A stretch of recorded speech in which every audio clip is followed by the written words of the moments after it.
اور اس قلعے میں ان کے ایک نبی بادشاہ حضرت داؤد علیہ السلام رہتے ہیں، جنہیں 7 قسم کے معجزات دیے گئے تھے۔ سب سے پہلا اور سب سے عظیم معجزہ ان کی خوش الحانی تھا، ان کی خوبصورت آواز، ان کی خوبصورت زبان کہ جو آگے چل کر تاریخ میں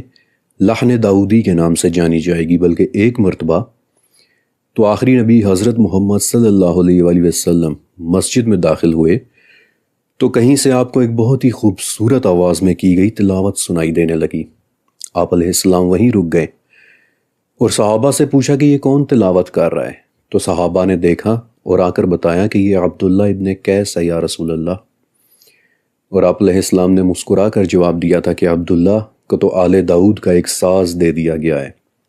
حضرت داؤد علیہ السلام کا دوسرا معجزہ یہ تھا کہ ان پر آسمان سے ایک کتاب نازل ہوئی تھی کہ جس کا نام ہے زبور، اور جسے انگلش میں دی بک آف سیمز کہتے ہیں، نظموں کی ایک کتاب کہ جس میں آسمانی احکام خوبصورت نظموں کی صورت میں ہوا کرتے تھے۔ ان کا تیسرا معجزہ یہ تھا کہ جب داؤد علیہ السلام اپنی خوبصورت آواز میں ان نظموں کو پڑھتے تو پہاڑ اور پرندے بھی ان کے ساتھ اپنے رب کی تسبیح بیان کرنے لگ جایا کرتے تھے۔ آئی ونڈر کہ جب عظیم الشان پہاڑ لرزتے ہوئے حضرت داؤد علیہ السلام کے ساتھ اپنی بھاری گڑگڑاہٹ اور گونج کے ساتھ زبور پڑھتے ہوں گے تو اس وقت کیا ہی منظر ہوتا ہوگا۔ ان کا چوتھا معجزہ